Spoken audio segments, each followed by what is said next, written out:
welcome you all. This is a big talk last and this is going to be about sort of using a flat style of LabVIEW controls. So I showed here sort of the history of LabVIEW controls. Here's a little passive controls. And we replaced it with modern, with silver a few years ago.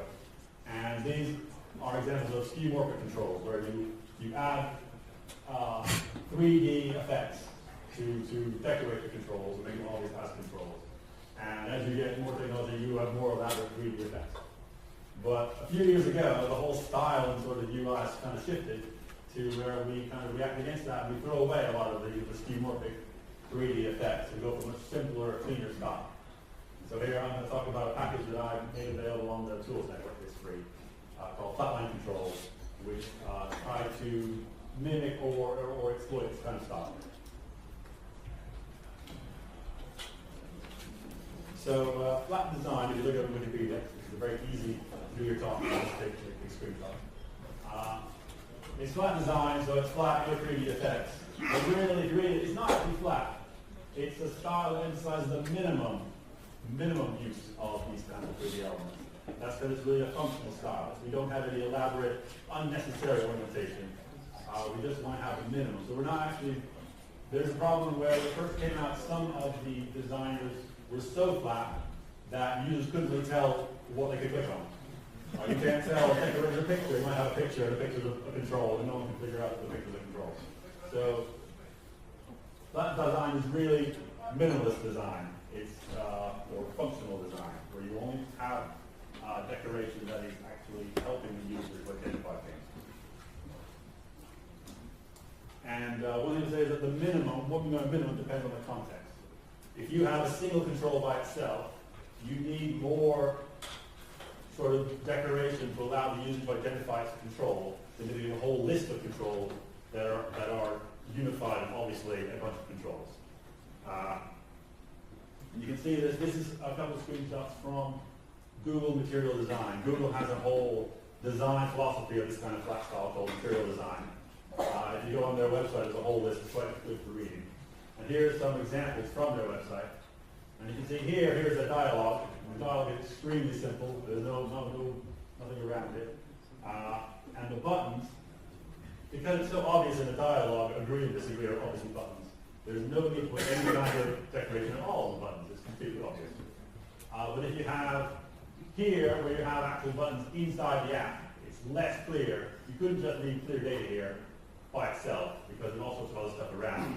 It wouldn't be identified as control. So here, they actually add something.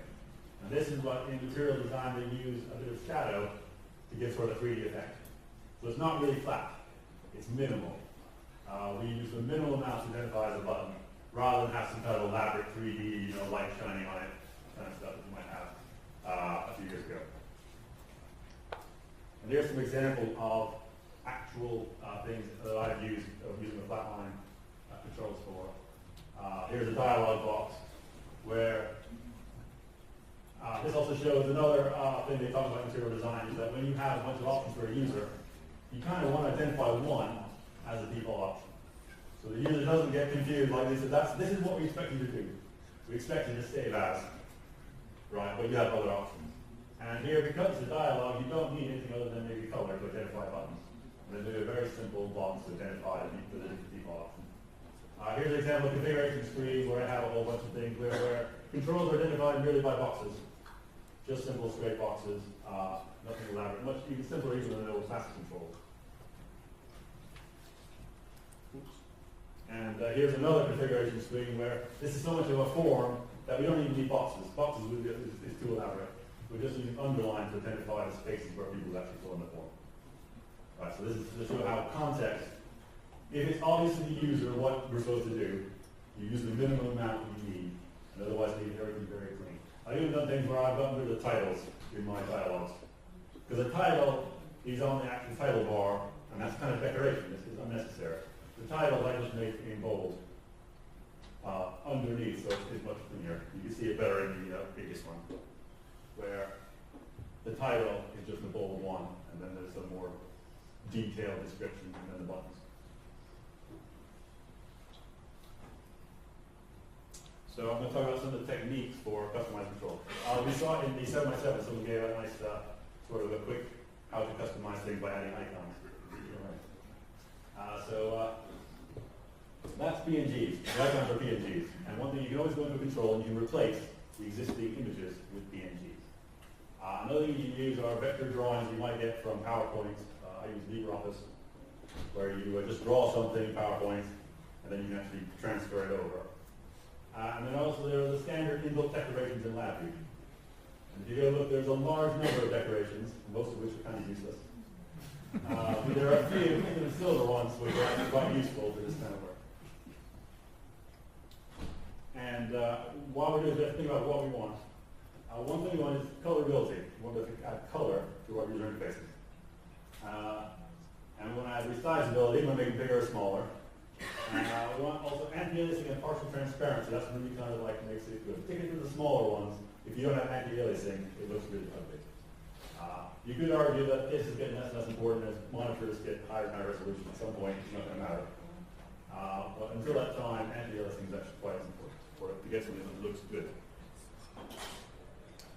So things we can have, PNG images. With PNG images, you have great control because you can make it look absolutely any way you want.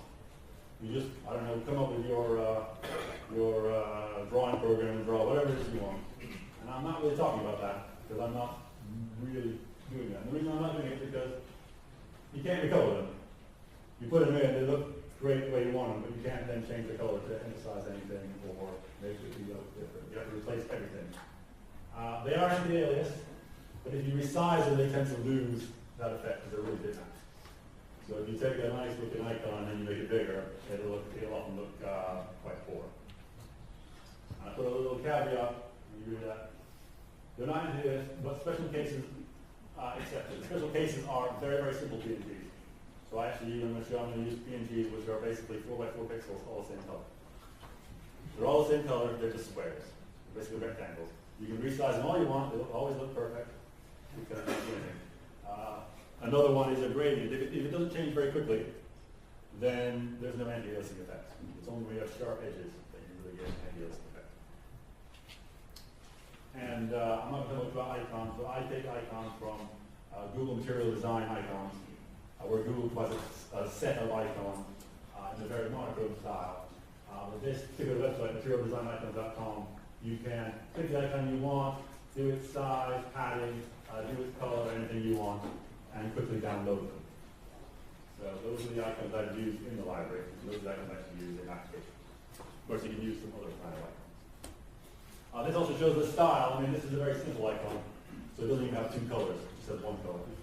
And Google actually recommends that the only colors you use are black, 55% opaque. That's not great. It's black, 50% opaque, and then white. That's the only two they recommend. So in addition to PNGs, the icons are PNGs, there's vector graphics, which you can get from a drawing program such as PowerPoint or LibreOffice. They're resizable, because they're vector graphics. They can be any shape you want, which is great, but they're not recolorable either, and they're not anti-alias, which is a big problem, because particularly when you have a smaller thing, it just doesn't look good. And again, there's an exception. If everything's at 1945-degree angles, you don't worry about aliasing, because it's perfect. So the one vector graphic I use in this library is the checkbox. This is a vector graphic checkmark, which can be resized all year. I've made it so that all the lines are 45 degrees, so I have no anti-aliasing effect. And then finally, there's the inbuilt LabVIEW decoration, which is what I mostly use. They're recolorable, that's the other thing. They're resizable. The silver ones are anti-alias. There's no transparency, that's kind of a minor thing. And there's limited options that actually are useful. If you look through all the controls, look for funny little shapes, you kind of find things of all sorts of shapes, and they're all useless, except for very few of them. The really useful ones are the silver, rectangle, circle, rounded rectangle, and line. And that's 90% of what I use. Because remember, we're going for simplicity. So we don't need something complicated. We want simple and very simple. Now, one warning, you might think that UI design is you design something and then you execute, you build it. But I don't do that. I experiment with what is possible using the standard LabVIEW controls, and then I make compromises because you can't do everything. So I say, doing this way will get me this and this, which I like. that's annoying, but I can live with it. And my decision might not be your decision. But, so you can possibly come up with better compromises. But it's compromise, it's not design. And by experiment, I mean experiment. This is an actual VI that I use to design buttons. Now, this is only part of it, and I think I have about 3 other VIs that look like this. And you can see I was experimenting with like shadows and gradients and stuff, and all the different things to come up with actual buttons. So you see, it's really a lot of experimentation. You've got to actually do it, open the, configure the control, try things, etc. Now there's one, I don't know if this is a secret, it's always on the forums. There's a special line X open, which is very valuable. Enable secret pop-up equals true. Which is exciting, I mean, it's secret. And what that does is, when you actually customize a control, normally you have the ability to swap out pictures. So you can swap out the import from file, same size, and so on and so on and so on, for the different picture items. With enable pop-ups, you have a whole list of other things. This list controls how things grow and move when the control grows. This allows you to add extra decorations and actually have them grow and change with the control. And there's a couple of other math things. I can't even figure out what these do exactly. But this one's critical. It stops the user from being able to select the decoration you add and change it. So it makes the thing you add part of the control. It's really fixed in place. So here's an example of doing some buttons. I'm going to go through a few buttons by the steps. I was going to actually do it on my laptop, but I figured it's so finicky to do these things that I'd rather just like have a pre-prepared overview. So you start with the system button. System button has 6 states, so hover effects, which I really like, so I want to do hover effects. And I can make it simple just by replacing the standard shapes with a silver rounded rectangle that produces the thing up here. And once I can do that, I can color it. Make it blue, make it pink or whatever, that's great. So there's a quirk. It's an experiment, fine, but if you replace anything else with a shape, you change the color, all the shapes of all the on, off, and whatever shapes always change to the same color. So it's completely useless. All on and off will be exactly the same. You have to make a compromise. Either you're not going to use hover effects, go to another button, another random button, or do something else. What I chose to do is I took my 4x4 PNGs, semi-transparent PNGs, either gray or green, and I used them as my other states. The reason I did that is that a button to me, this is another kind of UI thing, is a button should be used as an action button. You push it, something happens, and then it goes back to off. It's not a switch. It's not a I am on, I am off. It's I push this to do something. If you want to switch, use an actual switch. So to me, these are temporary states that aren't that important. This is the important thing about this program. So I made the choice of going with these. I can probably show that very quickly.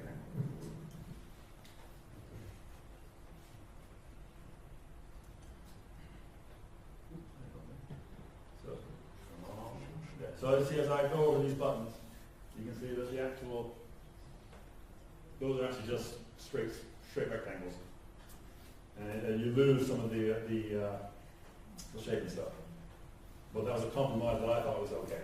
As you go through Flatline, you'll see that quite a few of these things have compromises.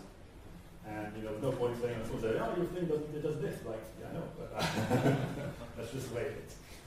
So anyway, once you've done that and replaced that, you got this button. And then you can point that remember, flat design is not flat design, it's minimal design. You want the user to be able to look at this and say, this is the button. And you could rely on just the fact that it's rounded. Rounded rectangles means button. It's almost like a language. But you can also try to make it slightly pop out, slightly 3D. And I experimented with a slight shadow.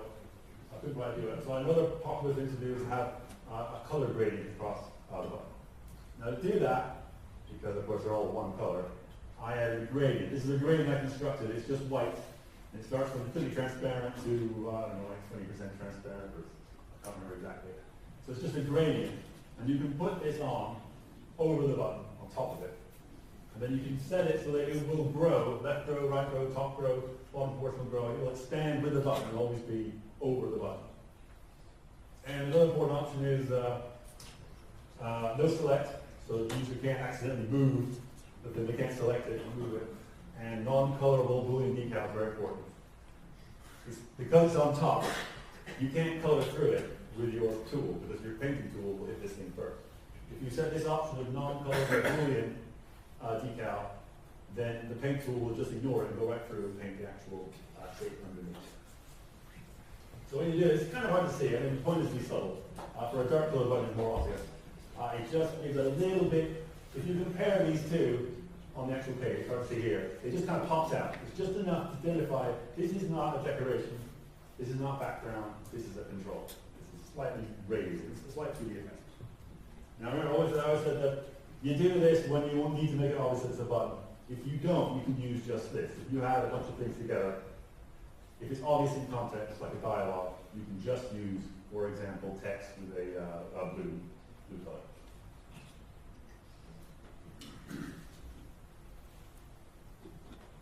So another control that I'm going to get away with is the checkbox. Checkbox in LabVIEW is a tiny little thing. You can't resize it at all. So what we can do is build a checkbox using, again, the system button. So here, the system button, we replace, rather than replace with a shape, we replace with a checkbox. This is a vector graphic checkbox. You're just making them different colors. It's not colorable, but often the checkbox looks going to be black or white if you want to do the opposite. So we substitute in the checkbox for all the different 6 states. And then we need a box. And the box, as well as the box, is just a silver rectangle. We do a rectangle, or we do a rounded rectangle, or we can do a circle, whatever you want. This is called a frame, a flat frame. And you put that in, and then you have to mark it so that it grows properly. Again, left proportional grow, right proportional grow, top grow, so it really maintains its scale. Again, no select, not colorable because we want to be able to color it. So now once we have a button, we have a checkbox, we can resize as much as we want. I've done it bigger here, it actually does look okay if you make it smaller. And you can, of course, color. You can't color the check, but you can color the box. So there's more customizability. Then finally, we want to look at other kinds of controls.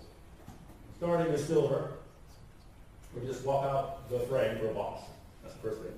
And we notice how big the damn box is in silver. And you make it smaller.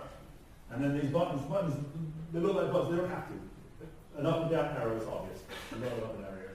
So we can replace it with some PNGs and move them inside make it more compact. And then this is, again, how minimal is defined by context. If you have a control by itself, you want to emphasize the control by having it in a box. But if it's a lot of things together in a form, there's too many boxes.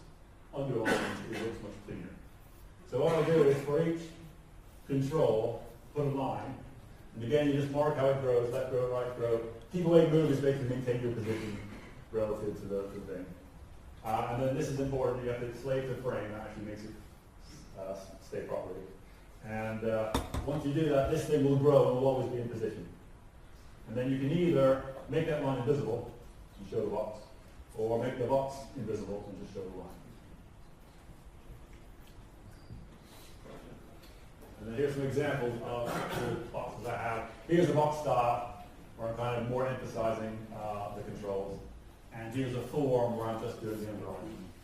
This also shows that in flat design, you try to use slightly different colors for titles, or color and italics to identify titles from actual input fields.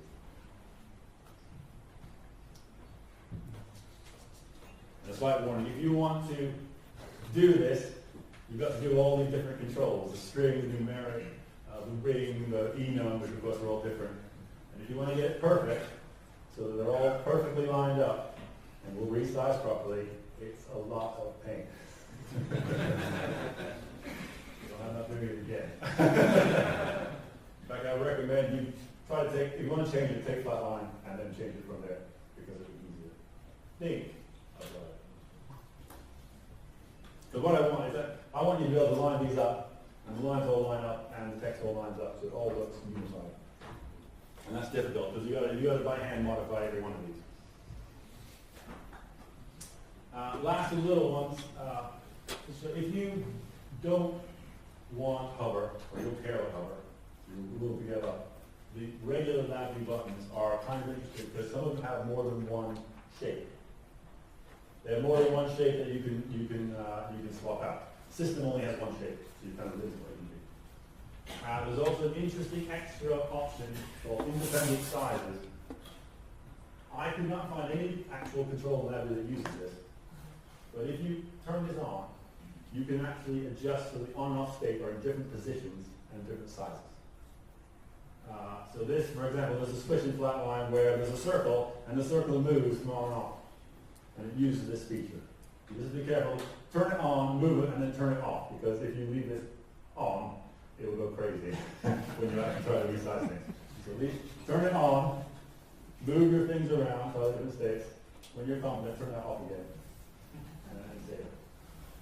I'm probably sure that. So here's a button. Does it do it? It doesn't have a hover effect. Can you see that?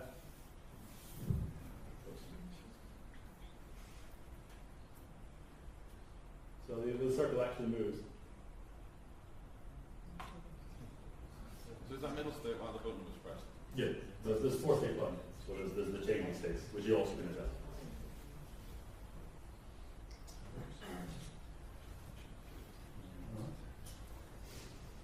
And lastly, this just a little bit. I mean, I've been working on. You take the radio buttons.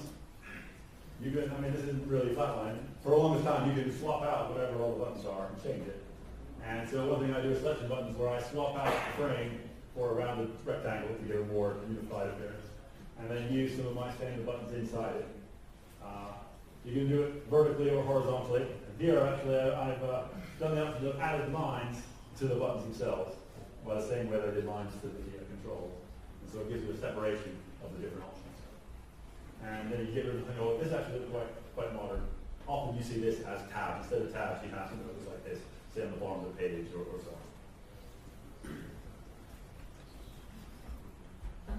And so Flatline, again, is on the Tools Network, or if you want to talk about it, into Lava. And I also, once you start going, it's basically simple. You know, you want to look this box, you just swap out for squares. Take out all of the slightly 2D, 3D effects and just simple square thing. Charts and graph. It's not complete, but it's quite a lot. And that's it. Thanks. Those are useful in that second UI. I love them. The only thing is, could you show how you change the colors? It seems like if you want to change those green colors, it seems like I can't select like the background. Okay, that's because they're PNGs, and PNGs you can't change the color. I could, the way I do it, I use something called Fitman, which is on Lava, to just generate little 4x4 PNGs of the color I want. So I have a utility that I could make available more obviously. It's actually in there. If you look around for a folder called utilities, you'll find it. Because you pick the color and the transparency, hit it, it saves, and then you have to go in and switch it. So it is a pain. But what I would recommend for application, if you think about things like that, say, I hate that green, I want it to be gray or blue or whatever. Get a palette, change the control once, and then use that set of controls to build your application. So there's a utility to do it. It's a bit of a pain. Someone could probably script up the way that you do it. Have you done much in getting the windows to follow the sort of flat design as well in your dialogues? So, Have you done anything to get the windows to follow the flat design look as well as for your dialogues? So you mean the actual board of the windows? I didn't want to try to hide the title bar. Once you hide the title bar, you can't do the window anymore. Okay. So I kind of gave up on that. So the answer to this question is actually upgrade to Windows 10. Yeah, probably. Yeah, thank you.